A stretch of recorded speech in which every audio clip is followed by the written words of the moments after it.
people think the Snickers bar is indicative of inflation because they buy it every day.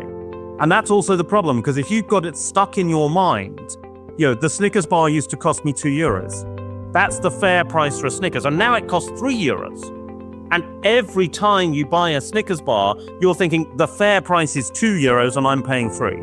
And so that constantly irritates and it constantly gives this illusion of inflation.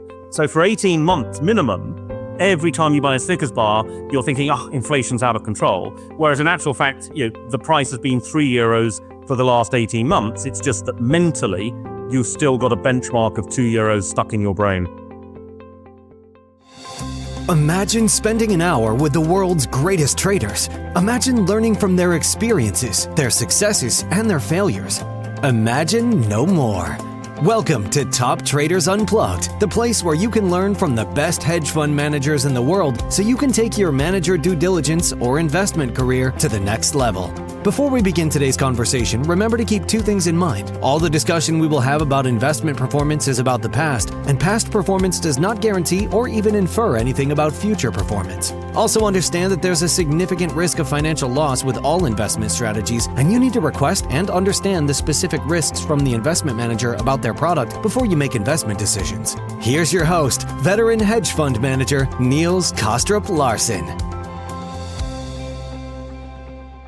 Welcome back to another conversation in our series of episodes that focuses on markets and investing from a global macro perspective. This is a series that I not only find incredibly interesting, as well as intellectually challenging, but also very important given where we are in the global economy and the geopolitical cycle. We want to dig deep into the minds of some of the most prominent experts to help us better understand what this new global macro-driven world may look like. We want to explore their perspectives on a host of game-changing issues and hopefully dig out nuances in their work through meaningful conversations. Please enjoy today's episode, hosted by Alan Dunne. Thanks for that introduction, Niels. Today I'm delighted to be joined by Paul Donovan. Paul is Chief Economist of UBS's Global Wealth Management business. Paul has been at UBS since 1992. He spent a long time as the Chief Economist of the Investment Bank. Now he's at the wealth management side, and he, as part of that, he's a member of the Global Investment Committee. He's also written a number of books, from Red to Green, Food Policy and the Environmental Credit Crunch, to Truth About Inflation and Profits and Prejudice. So a lot of content there. Paul, great to have you with us. Looking forward to speaking to you. Thanks very much for having me on, Alan. Well, as I mentioned, you've been a bit of a lifer at UBS, so obviously that's gone quite well for you.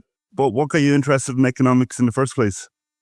Well, I've always been interested in economics. I describe myself as a political economist. I'm not one for the mathematical econometric modeling side of things. I mean, it has its role, obviously, but that's not me.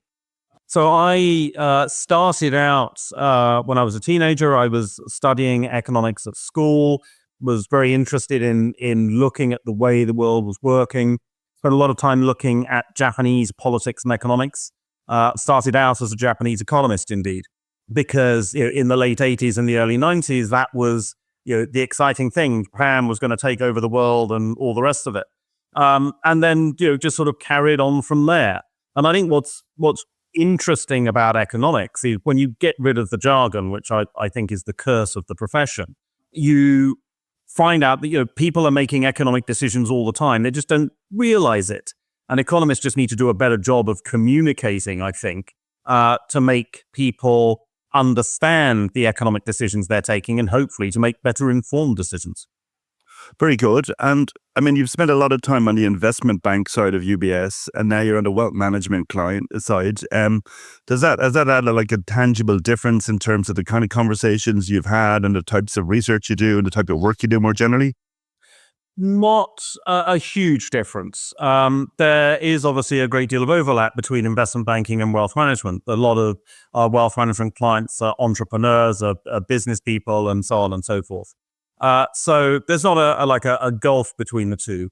What I would say is that, generally speaking, a larger proportion of the wealth management client base will have English as a second language, for example. They won't necessarily be following the markets on a day-to-day basis. They won't necessarily be following macroeconomic trends on a day-to-day basis. If you are, I don't know, working as a manufacturer in Indonesia, you're not necessarily going to be, hanging on Fed Chair Powell's every word. And frankly, nobody should hang on Fed Chair Powell's words, but you're not going to be that focused. So what that means is I have to be conscious of using sort of direct and clear language as much as possible in the work. I would also say that wealth management clients do, by their nature, tend to have a slightly longer time horizon. They're not coming up with quarterly reports. They're not speaking about short-term trends. They're really looking up at where are we going to be on a 2-year, 5-year, 10-year time horizon for the most part. So there's a slightly longer-term bias to some of my commentary. Great. Well, I mean, we definitely want to delve into kind of the more structural issues today. So that fits well. I mean, I was thinking before we came on, we typically start these conversations focused on the US, but actually Europe is probably more interesting, maybe from today's perspective or more recently. And you're a political economist, as you say as well. So the politics has become really important in Europe. We've got political turmoil in France and Germany has been struggling the same. I mean, it's, going back a few weeks, we had Mario Draghi with his report on boosting competitiveness in Europe, which was all very interesting and solid. But I think a general sense of this will be very difficult to implement. And I mean, being on the conference circuit and talking to a lot of people, there's widespread pessimism about Europe at the moment, I think it's fair to say. Would you share that, or how do you see the landscape from a political economy playing out, and particularly in France and Germany? So I think the pessimism is overdone. I think we hear a lot about American exceptionalism and Europe is dragging behind. There isn't actually that much exceptional about the United States in terms of growth differentials. What we have to remember is that Europe has got basically a stagnating population. So naturally, the GDP growth number should be lower. Of course it should. Germany's got a falling population. Italy's had a falling population for some years. So those economies are naturally going to grow more slowly. That's just part of basic economics. So it's not surprising, I think, that we've got lower growth numbers coming through in Europe. I think what has happened is that there is, in the midst of all this structural turmoil, a sense that the old European model, with relatively generous social security payments, a focus on exports of goods as far as Germany is concerned, things like that, that model is fading. And that change in the way that economies are working naturally creates fear of the future, a sense of anxiety and so on. And I think we're certainly seeing that in Europe at the moment. There's also, I think, a general trend, because you have this in the US and in the UK as well, where the gap between perception and reality is continuing to grow. So partly because of the rise of social media, the corresponding sensationalization of established media, there is very, very clearly this sense that I'm all right, but the country is doing terribly. And that keeps coming through. And it comes through very much in the States as well as in Europe. So I think that some of the pessimism that we hear about is actually just reflecting the fact that sentiment generally is a lot more pessimistic than reality would warrant as a general global trend. And that is, I think, certainly something that we're seeing emerge in Europe. No, absolutely. I mean, that said, I suppose taking France, which is kind of the immediate focus, I suppose you do have an immediate problem there of addressing a fiscal deficit. So I suppose coming out of COVID, there was a kind of a shift in thinking towards more fiscal support, which was obviously needed at the time. But moving back to more balanced budgets has proved difficult. And I guess in the same way as we've got the challenge of entitlement spending in the US, you've got the same with pensions in Europe and the aging population. So there is an immediate kind of challenge there, or a challenge on the horizon, which is proving difficult to address. I mean, is that just reflecting, as you say, kind of Is that just the zeitgeist that we've got this unusual scenario of people feeling very pessimistic and unwilling to make personal sacrifice? Or how do you read it? And do you think it will get addressed over time? So I think it's very interesting when you look at the media and the reporting around the situation in France, and there's all this sort of desperate hand-wringing, and the politics is not working, and they're running a 6% deficit as a share of GDP.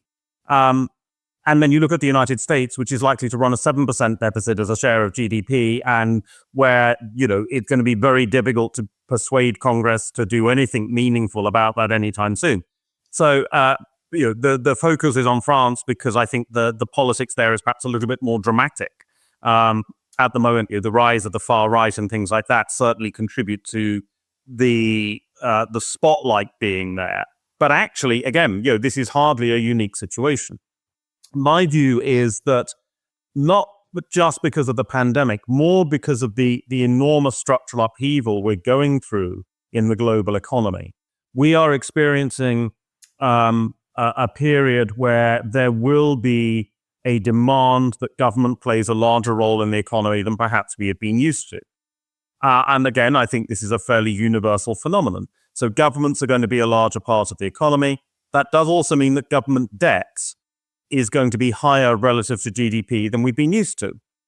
It does not mean that government debt rises inexorably into the future. That's not what we're talking about. But I don't have a problem with France running 150% debt GDP ratio and the government playing a larger role in the economy if that is what is required politically to try and rebalance a very turbulent period and to try and minimize fear of the future, anxiety about what's going on. So I don't think that necessarily is a problem.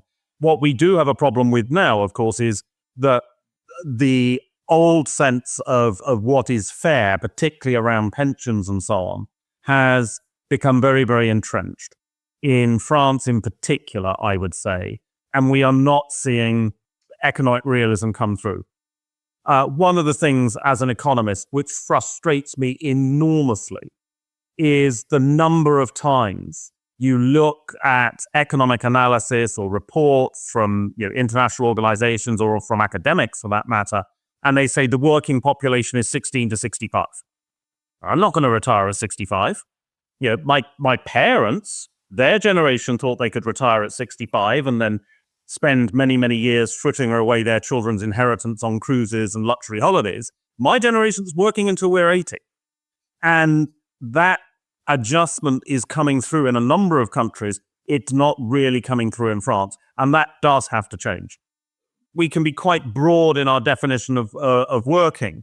I think that people do carry on working after retirement, including indeed my parents. Whether that is in paid employment or voluntary employment doesn't matter. They're still contributing to the economy at large.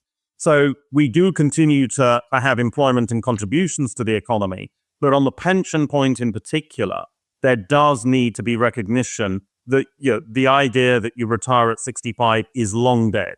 And we need to be looking at retirement ages that are mid to late 70s at least, just to reflect the realities of modern living. Yeah. Now you mentioned how this kind of perception that the model is failing, and I think that's very apt. I mean, maybe in a couple of ways. Obviously, I touched on Draghi and the challenge around innovation.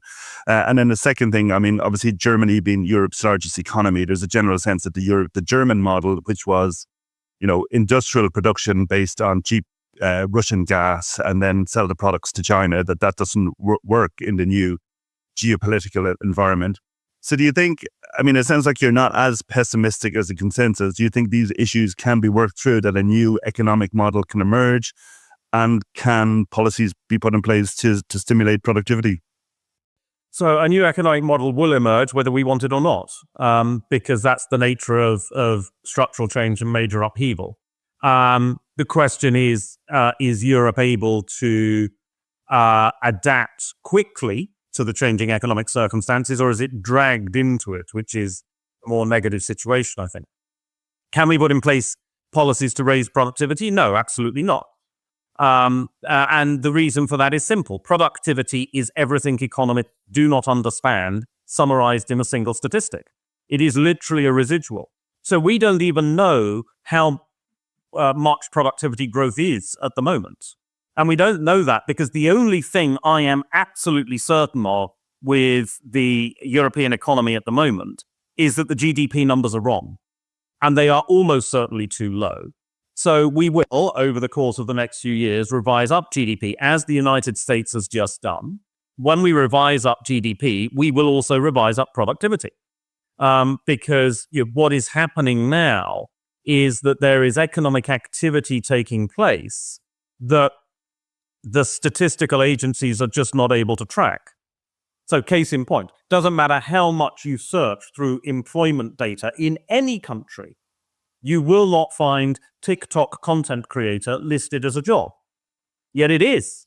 It may be a part-time job, it may be a full-time job, but this is entertainment, it is advertising, and it pays substantial amounts of money.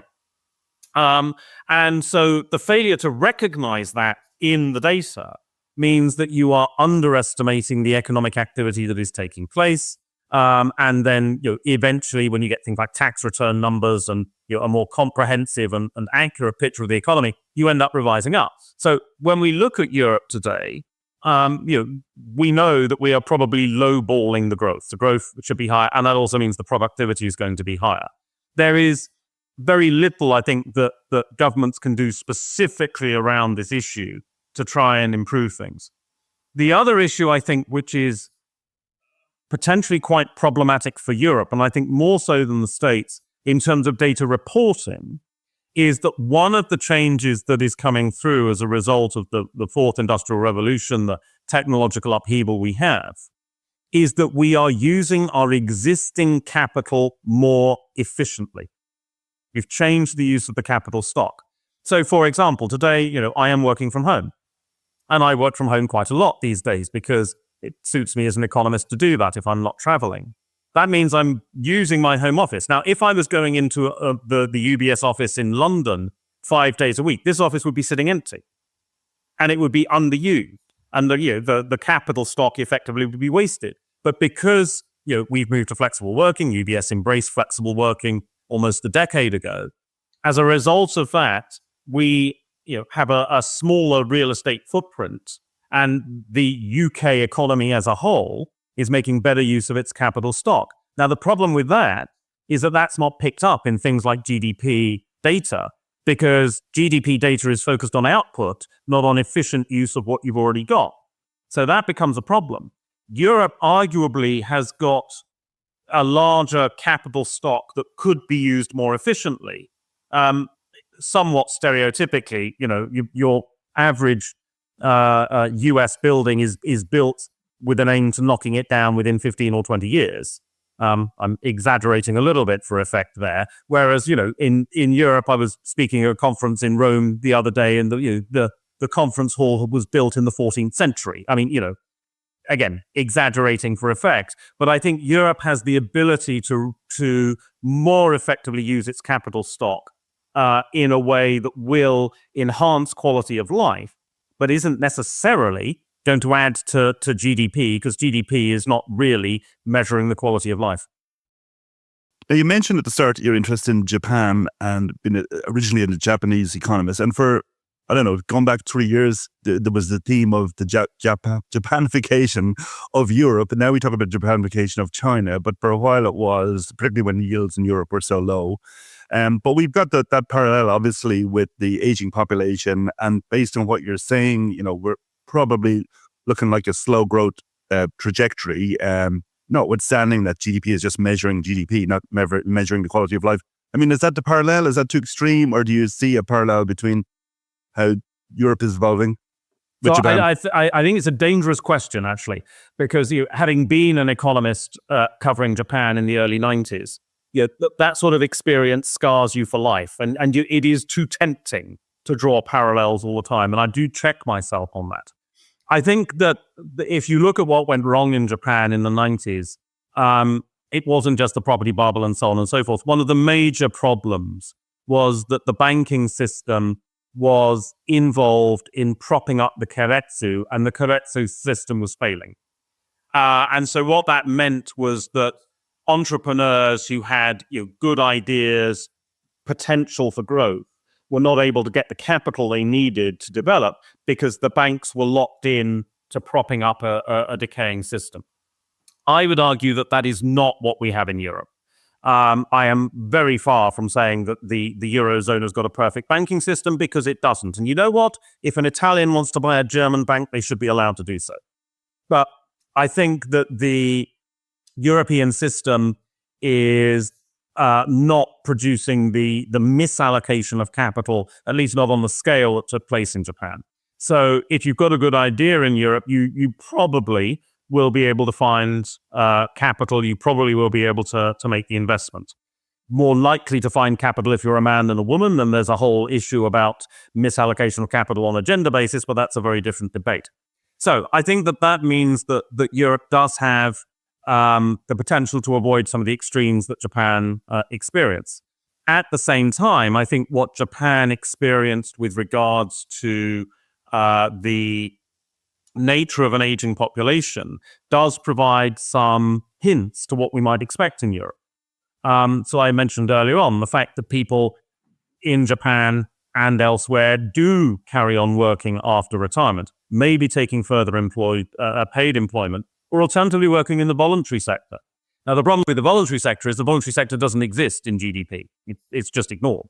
But actually, again, you start to see shifts in terms of how services are provided and so on and so forth. If you think about in Europe in recent years, the rise of childcare provided by grandparents, that's an example of this sort of shift. So I think we can look to Japan for some guidance, but I think one of the things that was at the core of Japan's problem, a fundamental misallocation of capital in the banking system, that is not what we're seeing in Europe.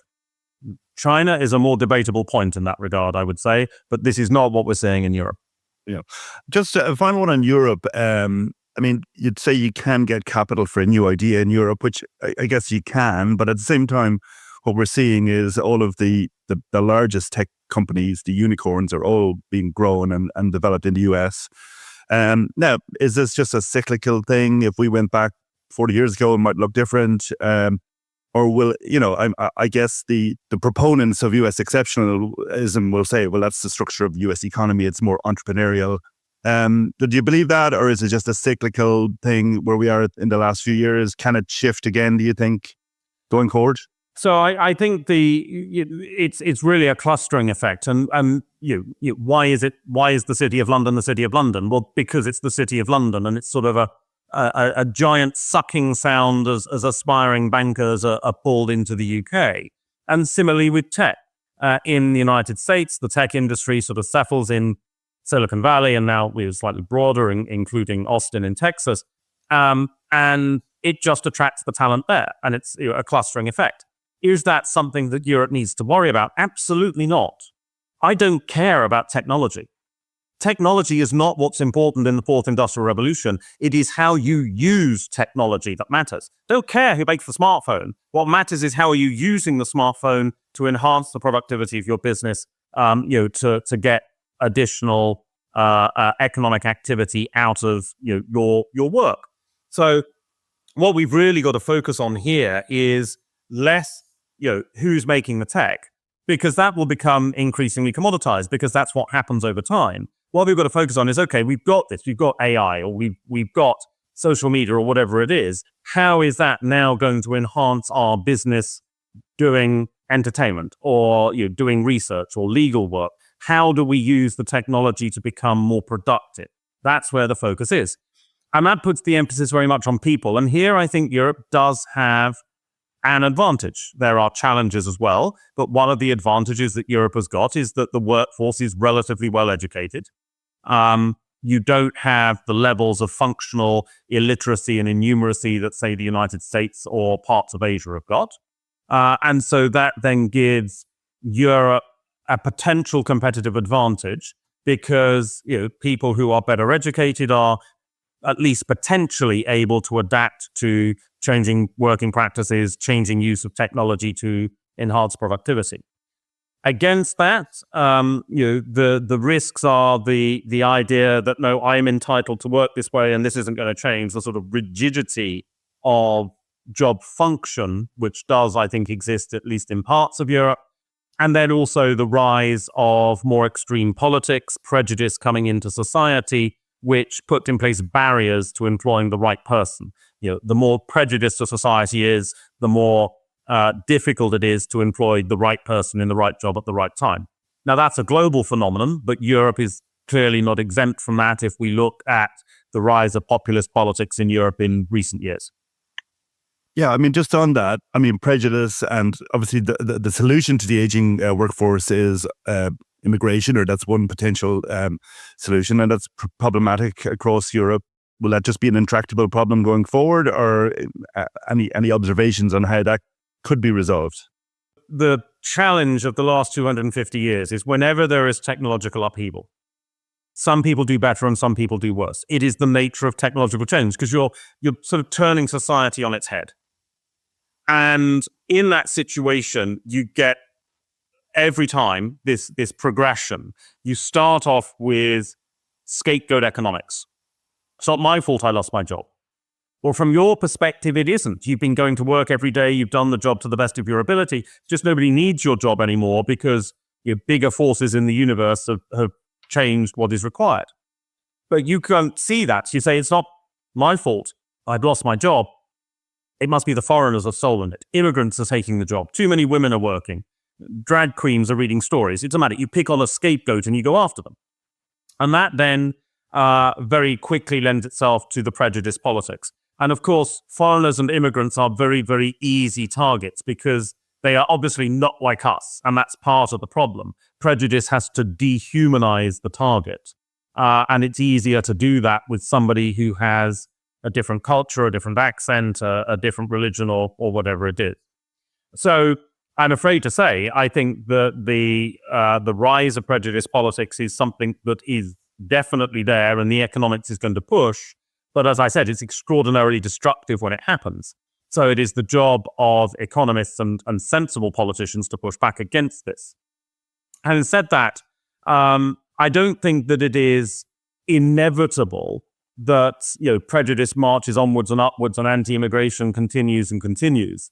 If you look at what has happened to attitudes in the UK after Brexit, Brexit was a debate which was framed artificially around immigration, in my view. Since then, immigration has increased and the hostility to migration has not disappeared. But if you look at surveys and polls, it has declined significantly. I think partly because what Brexit did was, A, give a sense of control. Take back our borders was a powerful slogan, however inaccurate it might have been.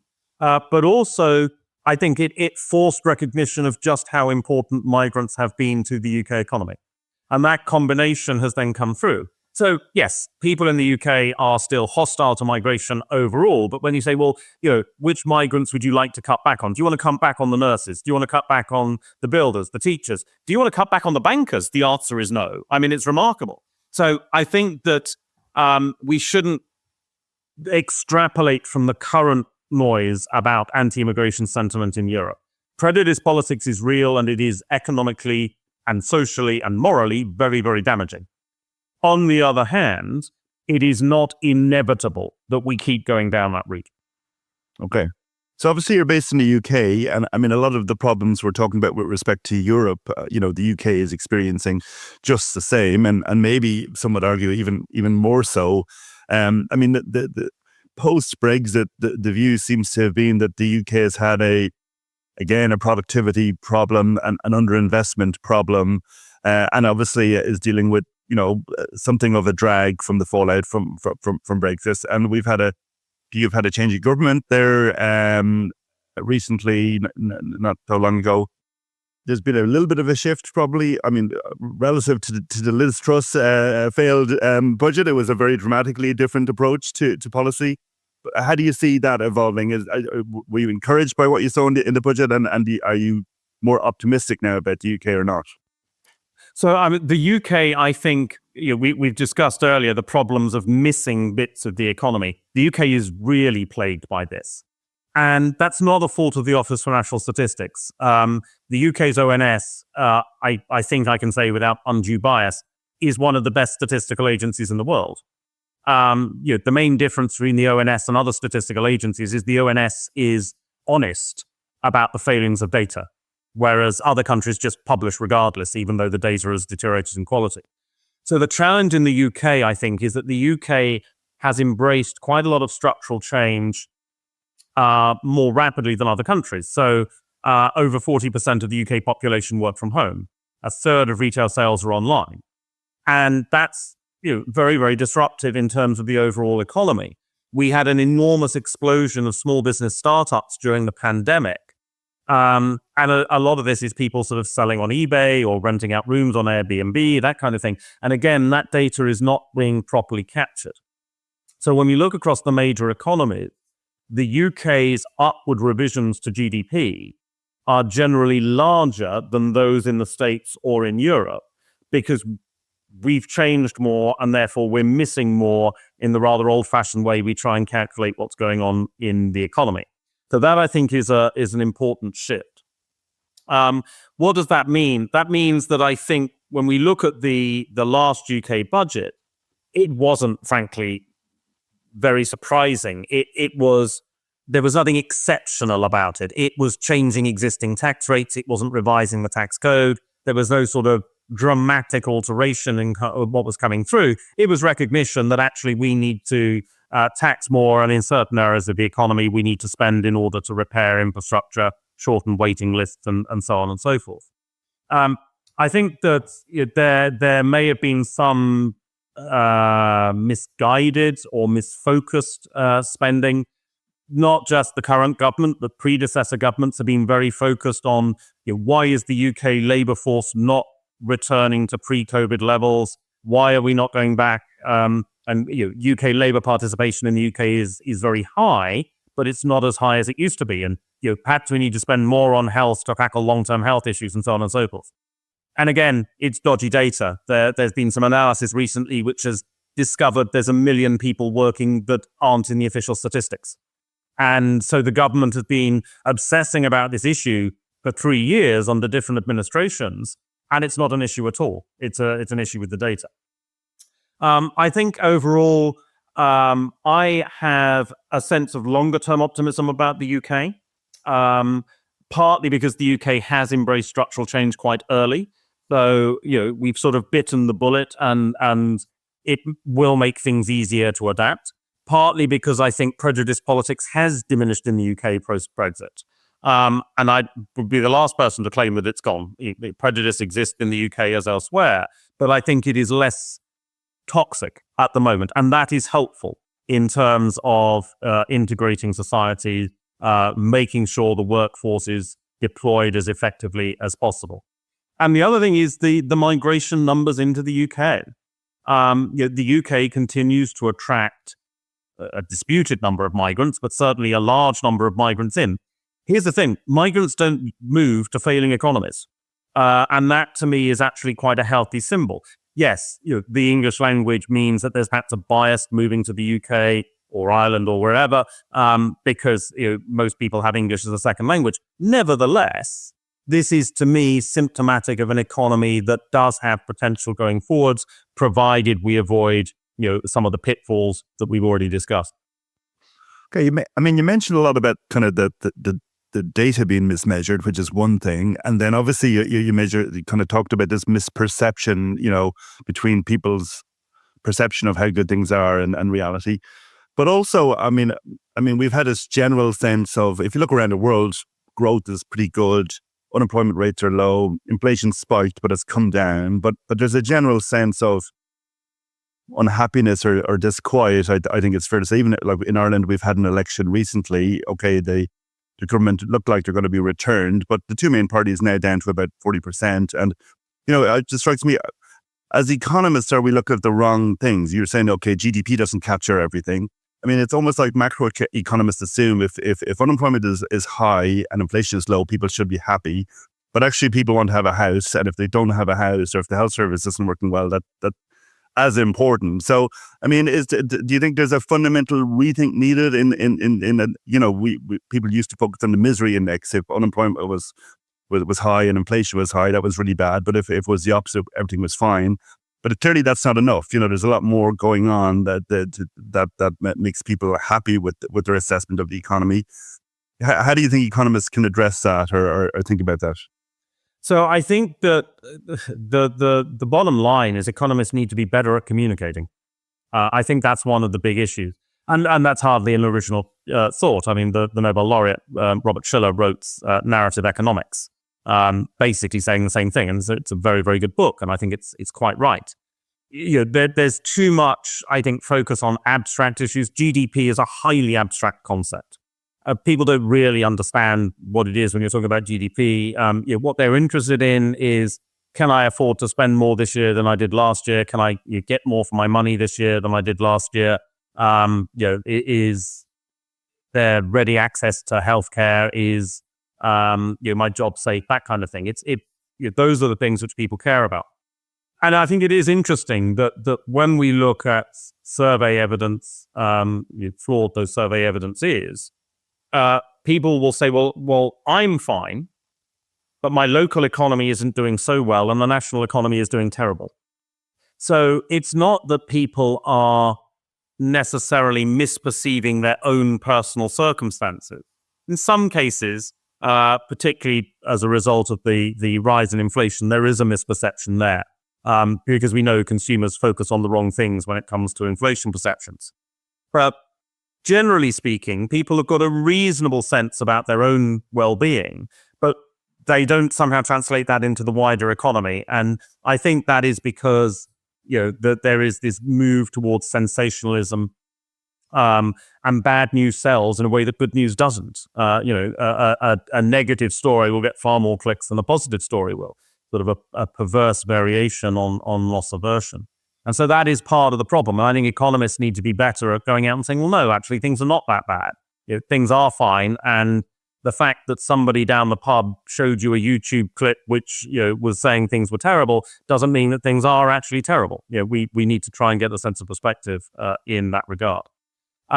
Economists have been really bad at communicating. That's been one of the problems of the profession for a long time. A few years ago, there was some research which showed that physicists were better on social media than economists were. And if the physicists are beating you at communication, then, you know, I think we've got a problem.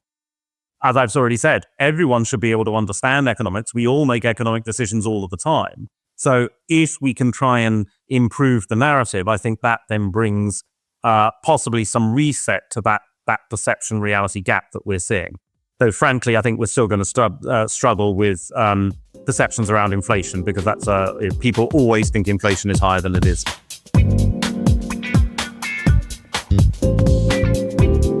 I mean, it's a good segue into the obviously you've written about inflation, you've written a book about it, and we've had a big inflation episode. So I think you wrote your book before. So, I mean, from an economic economist perspective, now the inflation rate has come down, so that's good. But for everybody who's living in the economy, they're still going to Tesco's and saying, wow, I used to get a lot for 50 euros and I don't seem to anymore, which, you know, and that's the reality of people's perception.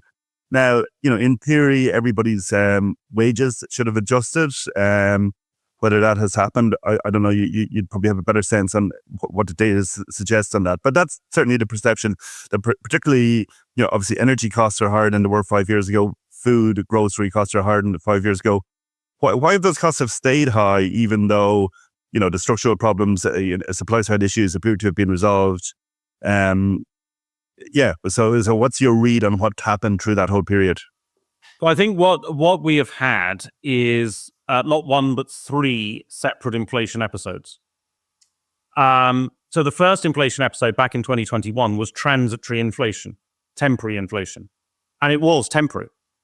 So this was people coming out of the pandemic with savings accumulated, eager to spend. But if you cast your mind back to 2021, you know, people were not so keen to go out to restaurants and bars, travel, not so much. There were still restrictions on travel at that time. So people weren't going out and spending on services. They concentrated their spending on goods. So you get this extraordinary surge in demand for goods. In the United States, the relative demand for goods, relative to trend, was the highest it had been since 1948, when Truman ended wartime rationing. And actually, ending rationing is not a bad parallel, because it's that sort of surge of accumulated savings frantically chasing after a limited number of goods. Now, supply actually hit a record high in 21. Global supply of goods, all-time high. Global trade, all-time high. But demand overwhelmed it.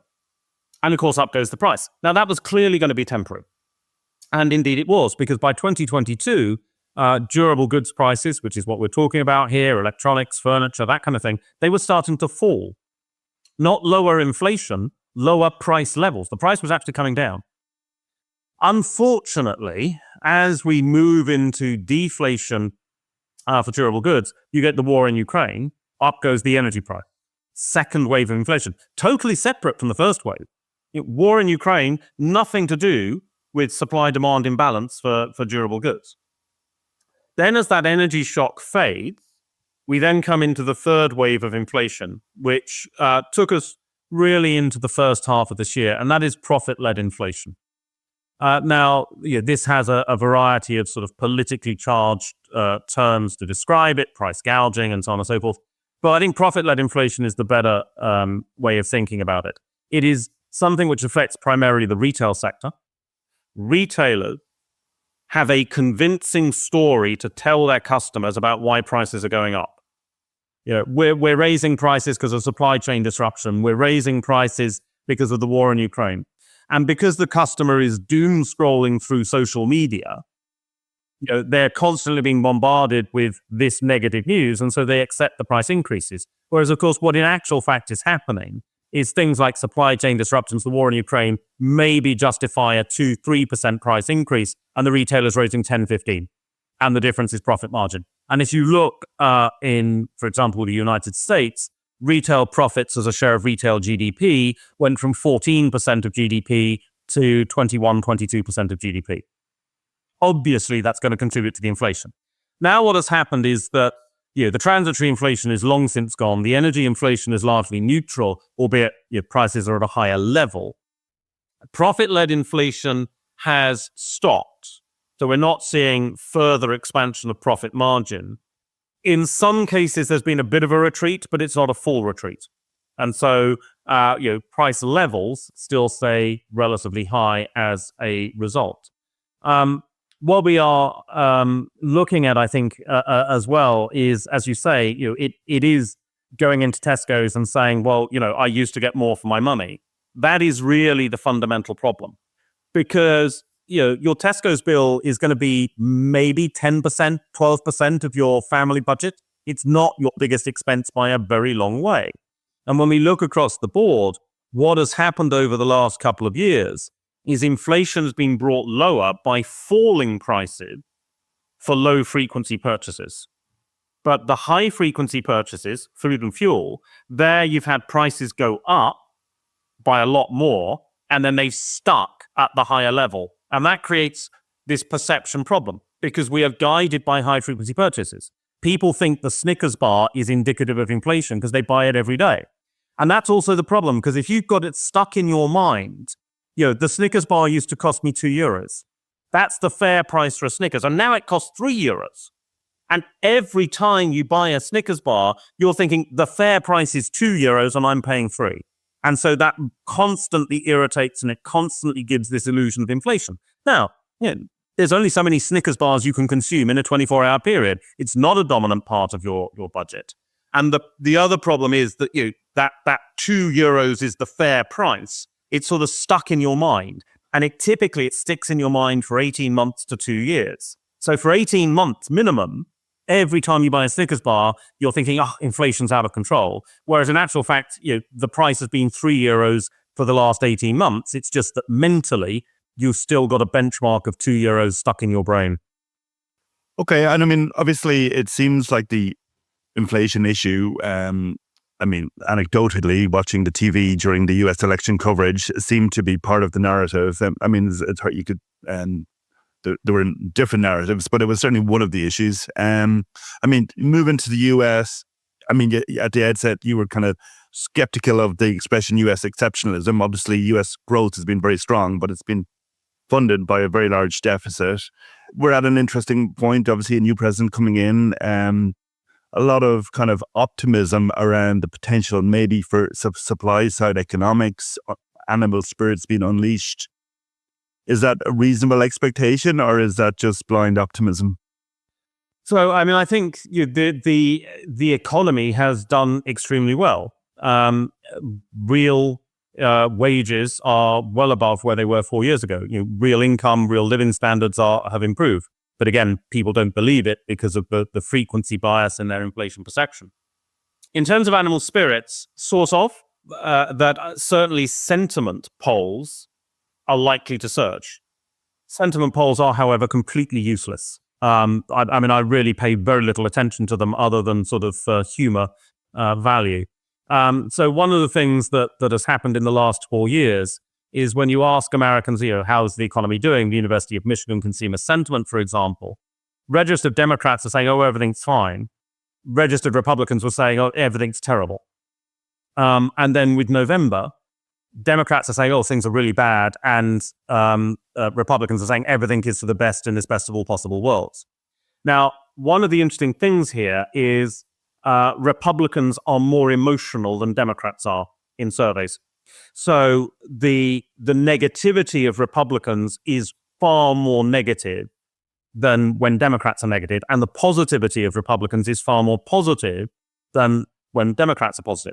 So what we are now going to see, I think, is a surge in sentiment, not because anybody actually feels better, but because politics means that it's Republicans' turn to say they're optimistic, and they get a lot more emotional when they're answering questions. So that's going to lead, I think, to a surge.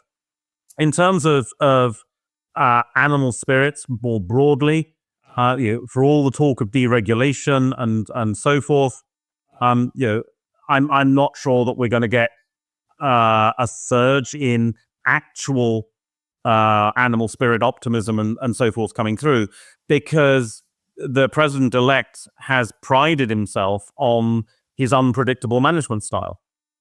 And the problem with that is it's unpredictable. And so it increases uncertainty, insecurity, and so on. What's going to happen with trade taxes? We really have no certainty on this because the president-elect is sort of coming up with random tariffs, left, right, and center, of random amounts, potentially extraordinarily disruptive to very complex supply chains. Remember, over half of global trade takes place inside companies. It's a company moving from one subsidiary to another. So if you're going to start taxing that aggressively, yes, the company can eventually pass it on to the consumer. It's still going to be extraordinarily disruptive to your medium-term planning. So there's that uncertainty as a negativity. Also the uncertainty about workers and the labor force, because the president-elect has talked about mass deportation of illegal and of some legal migrants. So that also then becomes very, very problematic as are you going to be able to continue to hire? Should you be investing in automation? It may be a big investment commitment, but if you are going to lose your workers, then you're going to need to do that. But if you're not going to lose your workers, why bother? And so it goes on and on. So this is all very, very potentially disruptive as well. So I think that the US economy has got a fairly solid foundation as we go into 2025. The middle income consumer, as I said, they've got low unemployment, low fear of unemployment. Their real incomes are higher.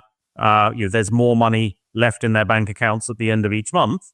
And if an American has more money in their bank account at the end of each month, they feel obligated to go out and spend it. But, that's providing a solid basis for the economy. And the politics, I think, now is going to be noise around that solid foundation. My instinct is that the noise is actually biased somewhat to the negative, slightly to the negative, but not majorly so. So I think the US still does okay next year.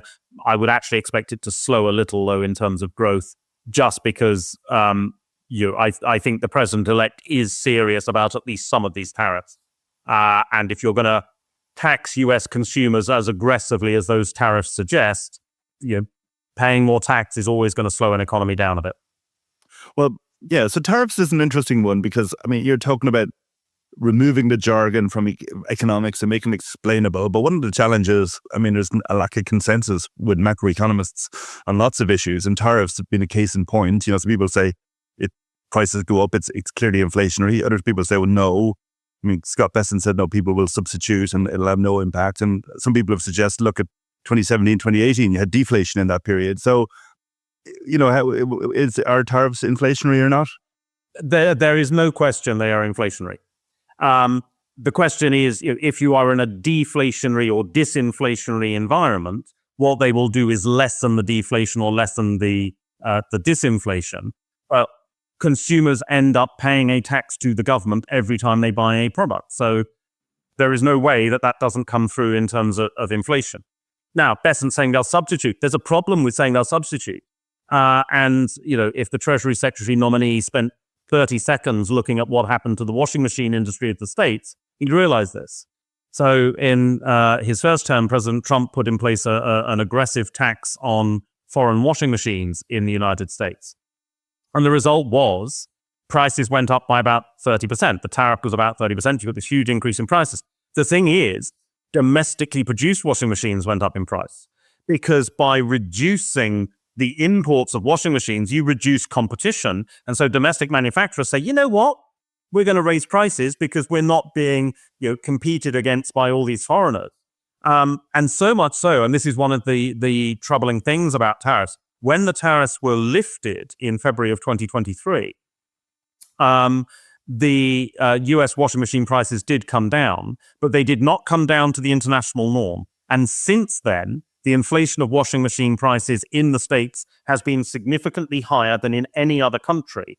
And the reason is the competition never came back. Firms said, you know what? Last 4 years, complete waste of time. We're not going to invest in marketing. We're not going to invest in distribution chains because this could happen again. We're out. And the lack of competition has then put the US consumer at a permanent disadvantage. So, no, tariffs are inflationary relative to your benchline. Consumers will pay a higher price not only for imported goods, they will almost certainly pay a higher price for domestically produced goods as well. Trump has said tariffs is his kind of pillar stone policy. I mean, the last time he kind of dabbled with it in against China in certain sectors, steel, etc., aluminium. Now it's going to be more widespread. I mean, I think there's a bit of concern, but people are not fearing the worst this time round. And this is my sense at the moment that it might be just a bargaining tool. But I mean, how bad could it get if we got into a kind of a tit-for-tat protectionist war? Well, so essentially, as you say, there's two sorts of tariffs very broadly. Selective tariffs, which you apply just to one country. And then the blanket universal tariff. Any import into the United States, US consumers must pay 10%, 20%. The universal tariff is a lot more scary. Selective tariffs, they decay over time. You find a way around them. Supply chains reroute. So you're putting in place a tariff on China, as happened in 2018, for example. China loses market share in the United States. The rest of the world replaces China. And in some cases, China replaced China. If China just exports to Canada, say the Canadians slap a maple leaf on the side of the box, hey presto, it's a Canadian export. You adjust your supply chains accordingly. So selective tariffs decay over time. There's an initial shock, an initial economic impact, and then it fades. The thing with the universal tariff, of course, is because you're applying it to all imports, there isn't a way around. And if you get a universal tariff, that would be, I think, very economically damaging. Now, the last time that happened was 1971. President Nixon put in place a 10% universal tariff for 4.5 months. That was a bargaining tool. That was him saying, I want the yen to appreciate. I want the Deutschmark to appreciate. I'm going to put in place a universal tariff until these currencies appreciate against the dollar. When they appreciated, the tariff came off. That, I think, is not entirely Trump's approach. Because whilst in his first term, tariffs were clearly a bargaining tool, the language that he has used subsequently and the language of a lot of people around him seems to me to be suggesting that these people think tariffs are, quote, a good thing. China's going to pay for our deficit, which of course is complete nonsense. But they believe it. So that's a risk. Now, against that, I think the legal complexities, ultimately under the Constitution, Congress has responsibility for trade. There are various procedures that do have to be followed. What I think we will probably get is tariffs against China. I doubt 60%, probably 30%. And we will get selective tariffs on certain European, Japanese, Canadian products. So, are European cars going to be hit with tariffs? Almost certainly, I would have thought. Are we going to get a universal tariff? I don't think we do. So, in my view, we will get tariffs which are more enduring than in the first term. These are not just bargaining chips. They will be more severe, but we're not going to get the full hit of a universal tariff and everything else that was talked about on the campaign trail. Now, what that means, to come back to the question of inflation, those tariffs, I suspect, would add about 0.5% to US inflation. But at the same time, the owner's equivalent rent component of inflation is likely to come down next year. And that decline will probably subtract about 0.5% from US inflation. So a rough way of thinking about this, very rough way, is that with tariffs, inflation is 2 to 2.5%. Without tariffs, inflation would be 1.5 to 2%. So that's the sort of thing that we would be talking about. Okay, and then from a Fed perspective, if that's your baseline scenario, it sounds like you think growth is not going to accelerate, a little bit lower next year, and inflation will be still okay even with the tariffs. We heard from Jay Powell recently. He was kind of a bit more cautious on rate cuts. Chris Waller was more full steam ahead on rate cuts. Is that your baseline, that we're heading to neutral? Is that so more rate cuts to come next year? So yes, I think the Fed Chair Powell has made clear that the Fed would react to tariffs.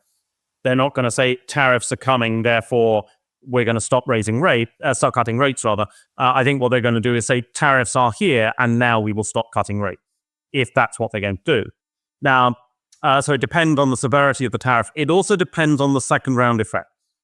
So the straightforward mathematics is a 10% universal tariff. I don't think will happen, but if it did, would raise price levels 1.25% in the state as a first round. But then the second round is, do you get a lack of competition, which means domestic prices go up? And do you get profit-led inflation? Do companies sort of say, well, the tariffs, we've got to raise our consumer prices by 10%, which is absolutely not the case. A 10% tariff means a 4% increase in the price of a good in the stores because of the way tariffs are applied. But companies will get away with expanding margin and putting prices up more. So those would be the risks the Fed would be concerned about. As a baseline, though, with headline inflation coming down next year, with the economy doing fine, but sort of operating at or slightly below trend, I think the Fed continues to follow inflation lower. So I think they should cut in December. Inflation has fallen about a percentage point this year. That means that the Fed funds rate should be about a percentage point lower just to stay neutral, not an easing, just keeping things steady. Next year, I think a rate cut of a quarter for the first and second quarter. I think that's very easy to see. After that, it is going to be contingent on the tariffs. I think they can still cut if the tariffs are relatively benign, as I suggest. If we don't get mass deportations, we don't get other disruptions to the economy, quarter to quarter is probably manageable. If you do get inflationary pressures, either from the immigration policy or from the tariff policy, then the Fed probably stops the cutting cycle and pauses to reassess.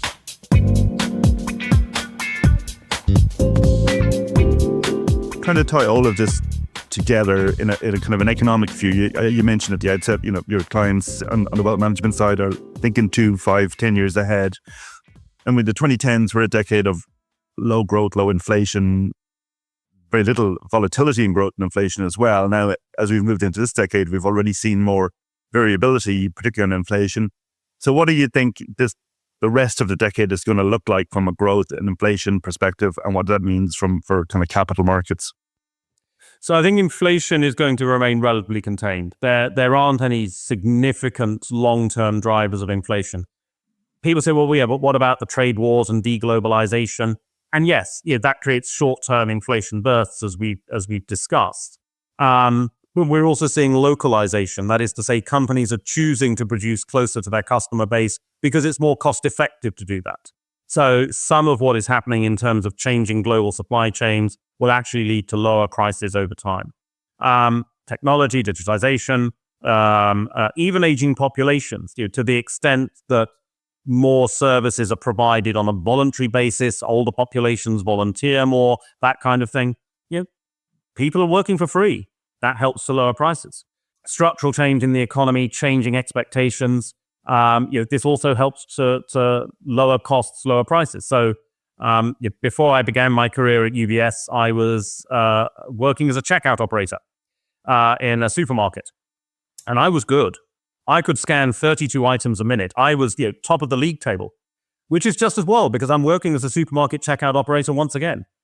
When I go into my local food store at Liverpool Street Station to buy dinner on the way home from work, there are 17 checkouts there and they are all self-service. I am working unpaid for that supermarket as a checkout operator. They are getting the benefit of my skills of 34 years ago. So when you think about that sort of thing, these disinflation forces are fairly strong. And I think this will keep inflation relatively subdued.